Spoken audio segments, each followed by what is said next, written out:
I do too when I go travel places with companies. So I think it would be a useful opportunity. Where were you traveling? We were in, basically last year I was in, I guess probably in June, in Florida. But I'm with in classes and whatnot throughout the year. I'm planning to do this for students and vice versa. What was your name? My name's Ken. I can show photos but I can just talk now a little bit too. Because like you said, when you get there, you get overwhelmed pretty quickly. But it's something real simple is just always have a checklist. And in your mind before you go, you can kind of write out your story.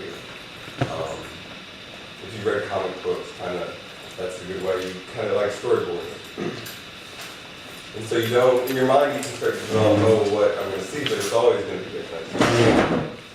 You get too locked in, but it gives you a frame so you're not overwhelmed. So you can remember, oh, I need to take this photo, or take this photo.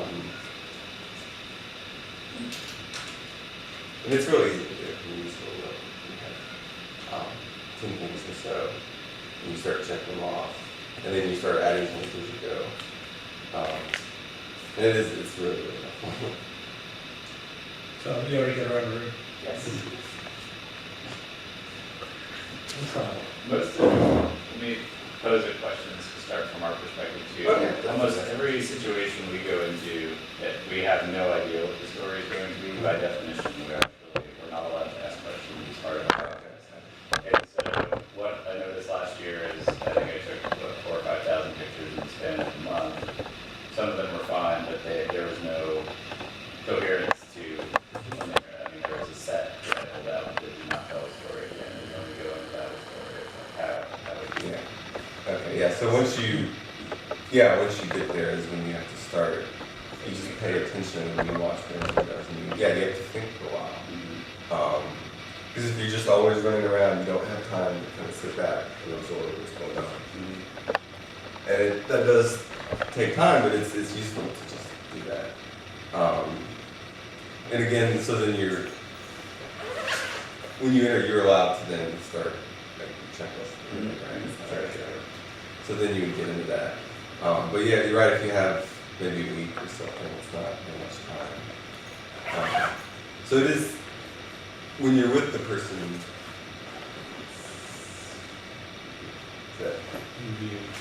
yeah, so that's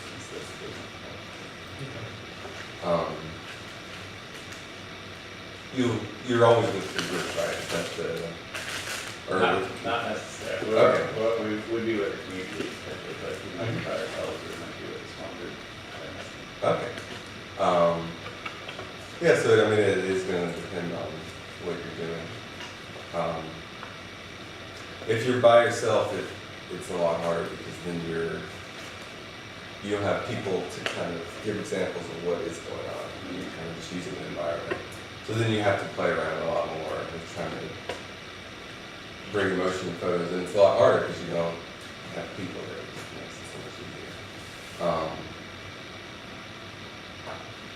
It's getting there. Don't worry. But yeah, any other questions?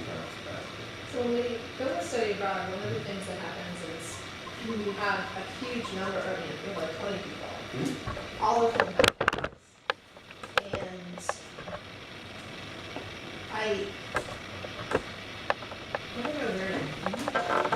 Like, how do I keep an eye on them, take pictures of them and the other things without pissing anybody off? Like, I don't know how to balance the I'm one of a number of huge number of people with cameras. Is that including the group of students with everyone, or is that like tourists, other people? Oh no, it's the students. Okay, so you're all the same group. We're all the same Okay, group. cool.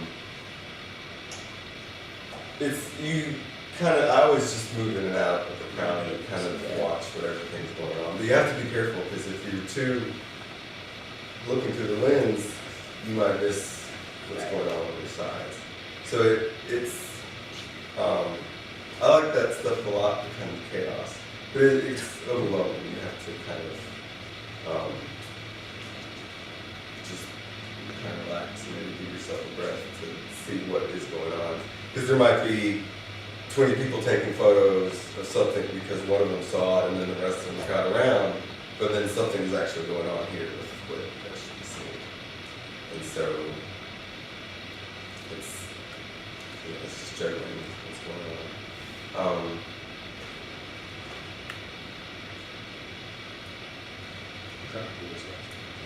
Do you have to direct the students, or is it? Not Are they just all especially. I mean, like, my one moment of triumph was when somebody thought I was a press photographer and was like, why don't you come with me away from the students? Which was, and here's the president, would you like to take some pictures? But, Which would never happen. yeah, no, I was like, wait, but,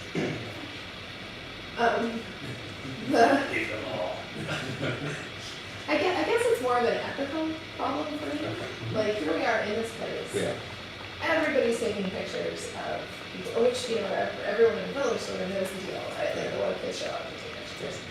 But because that's happened, I'm sorry that I didn't articulate this very well. Because that's happened, everyone gets into a kind of performance of, we're going to do this thing and now take our picture. Or we're going to do this thing and now take our picture. And it's very difficult at this point to do anything different. Yeah. Because even if you leave the group, you're still that person Yeah. that they're going to perform for. And it seems like speaking a little bit of the language helps. Yeah. Because you can kind of say, like, oh, it's okay, we're going to do this.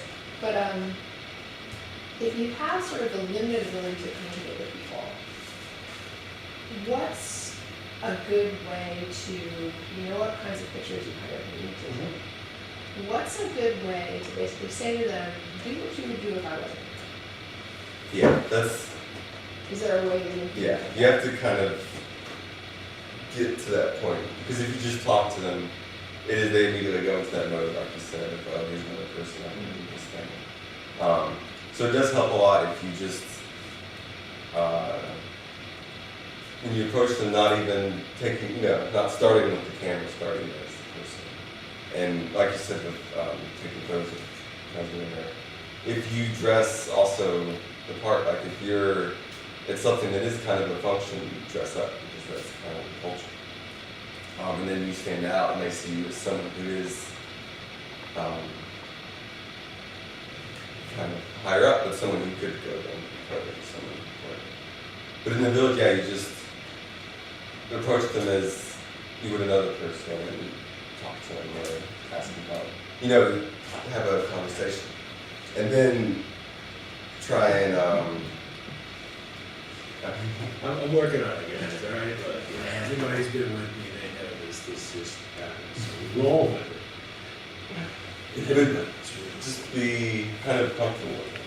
And then you'll kind of tell when, okay, it's okay to take photos, because they are a little abused, it sounds like, taking photos. But maybe it is just, if you know, okay, I want to tell this story, you find someone who's part of that story, just stick with them. Because if you are always running to other things, you're more of just one of those people. But if you're with someone all day, at the end of the day, they're probably going to be one to shake your hand, and you've developed a connection with that person instead of just being one of them that you're really running around. Yeah. All right, he's getting there. I swear. So it's answering questions. I have a question. I was thinking more, let's say you go into a community that has never had any personal idea. How do you think kind of manage the situation at the same time? But I feel like how would they feel if they see a bunch of strangers because you want this camera taking pictures of them, knowing that these are people that are at another kind of economic level than they are. So, like, personally, I kind of don't want to do it because I know how they're going to feel like, oh, she has a camera and I don't, and you know what I mean? I don't want to put them in an awkward position. So. Yeah, and that's always something. Because if you bring, like, you don't want to bring stuff like Yeah. iPods and Yeah. things, because then you show up with,